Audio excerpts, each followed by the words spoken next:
नमस्कार, आप सबका स्वागत है हमारे आचार्य वाणी में। हम आपके समक्ष उपस्थित हैं 1 फरवरी से लेकर 10 फरवरी के बीच में क्या कुछ रहेगा मेष राशि वालों के लिए।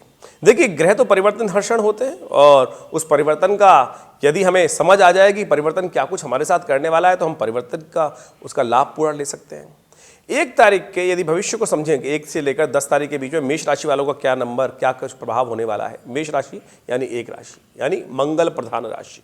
मंगल प्रधान राशि वालों के लिए 1 तारीख की सुबह जो है वो विशेष तौर पर जो एकादशी है 1 तारीख को, और एकादशी के दिन सुबह बड़ा अच्छा अद्भुत प्रकार का योग बन रहा है। आपके चंद्रमा जो हैं वो विशेष तौर पे बड़े ही शुभ स्थिति में विद्यमान है, वृषभ राशि में विद्यमान होकर बहुत सुंदर योग बना रहे हैं।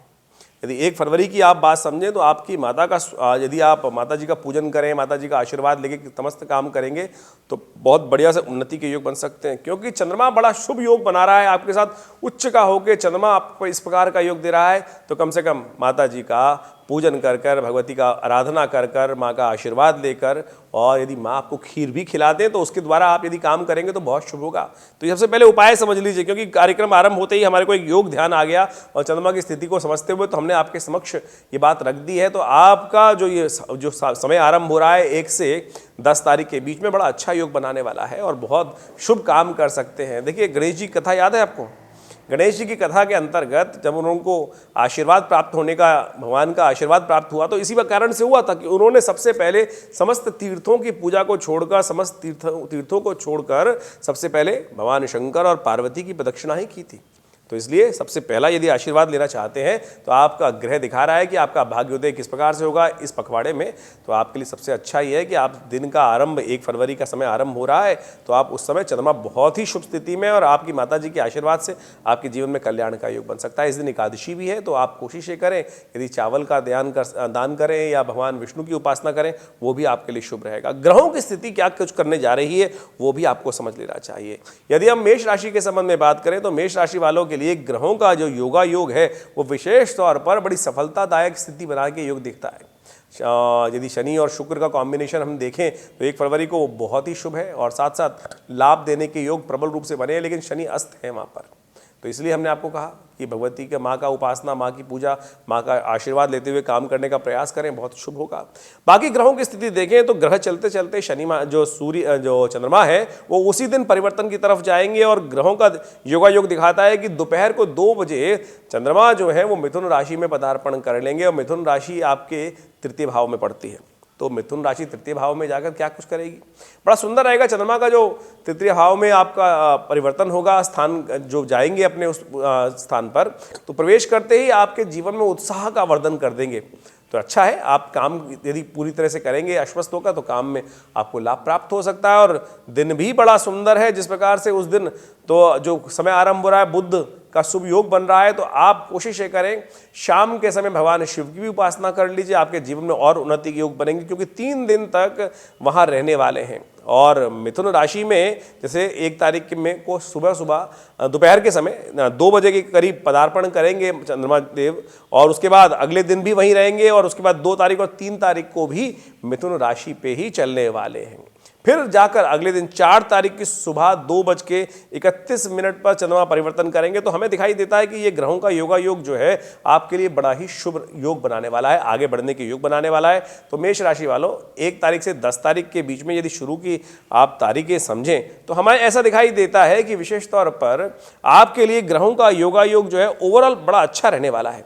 यानी 8 तारीख तक तो आपके लिए आगे बढ़ने के अद्भुत योग बनने वाले हैं। तो ऐसे में आप ग्रहों का शुभ योग करते हुए काम को आगे बढ़ाने का प्रयास कीजिए। ग्रह साफ साफ दिखा रहे हैं कि आपके लिए बड़ा ही शुभ योग बनने वाला है कि चंद्रमा का जो परिवर्तन रहेगा वो वृषभ से मिथुन में, मिथुन से कर्क में, कर्क से सिंह में। तो ये तीनों जो चारों राशियां हैं वो विशेष तौर पर उनका परिवर्तन चंद्रमा का वो आपके लिए बड़ा शुभ जाने वाला है, आगे बढ़ने के योग बनाने वाला है। इसमें कई प्रकार के उत्सव पड़ने वाले हैं। आपने भाग्य को जगाने के लिए यदि आप भगवान शिव की भी आराधना कर लें, माघ पूर्णिमा भी पड़ने वाली है, तो माघ पूर्णिमा और सत्यनारायण व्रत के संबंध में भी बहुत सारे लोग व्रत करते हैं, वो जानना चाहते हैं कब रहेगा। तो रविवार के दिन यानी करीब आप तारीख समझ लीजिए 5 तारीख के दिन शुभ योग रहेगा सत्यनारायण व्रत का और माघी पूर्णिमा का भी। तो तो उस दिन भगवान का स्तवन करते हुए भगवान का अभिषेक भी करें, उनको भगवान को निमित्त दान भी करें। कोशिश ये कर सकते हैं तिल से बनी हुई चीज़ें माघ पूर्णिमा के दिन दान करने से जीवन में कल्याणकारी योग बन जाते हैं। तो ऐसे में ग्रहों का योगा योग तो आपके लिए शुभ है और आपको आगे बढ़ने के योग दे रहा है, लेकिन एक ग्रह जो है वो विशेष तौर पर आपके लिए कुछ कष्ट देने के योग दिखाता है, बृहस्पति। बृहस्पति आपके ऊपर कुछ जुर्माना कर सकता है, तो इसलिए आपको बड़ी सावधानी के साथ काम करने की ज़रूरत है। हर चीज़ में बड़ी सावधानी बरतने का प्रयास कीजिए। ये भी काम, कोई भी काम ऐसा ना करें जो सामने वाले पर छोड़ दिया कि भाई तुम कर देना, लेकिन उसमें कहीं ना कहीं कुछ कष्ट हो सकता है और आप पर जुर्माना पड़ सकता है। दूसरे की गलती का खामियाजा आपको भुगतना पड़ सकता है। ग्रह दिखा रहे हैं इन 10 दिनों में, तो इसलिए थोड़ा सावधान रहते हुए काम करने का प्रयास कीजिए। देखिए, इसमें सूर्य भी आपके दशम भाव में चल रहे हैं आपकी राशि के अनुसार से, वो आपके लिए थोड़े से कष्टमय दिखाई देते हैं। लेकिन राहु है जो ग्रह विशेष तौर पे आपके लग्न में चल रहे हैं, इस पर आप मेन राशि में चल रहे हैं, तो वो दिखाते हैं एक उपाय करना आपके लिए अच्छा रहेगा। आप उपाय के तौर पर सबसे बढ़िया चीज़ क्या, तांबे की चीज़ों का दान करने का प्रयास कीजिए, या शाम के समय भगवान शिव के मंदिर में जाकर आप मूली का दान कर दिया कीजिए।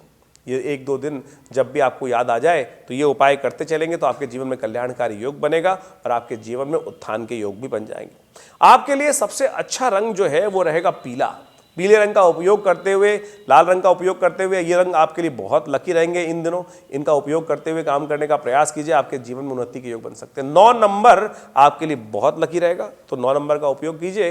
9 नंबर आपके जीवन में भाग्योदय के अच्छे चांसेस बना सकता है, लाभ के योग दे सकता है। धन्यवाद।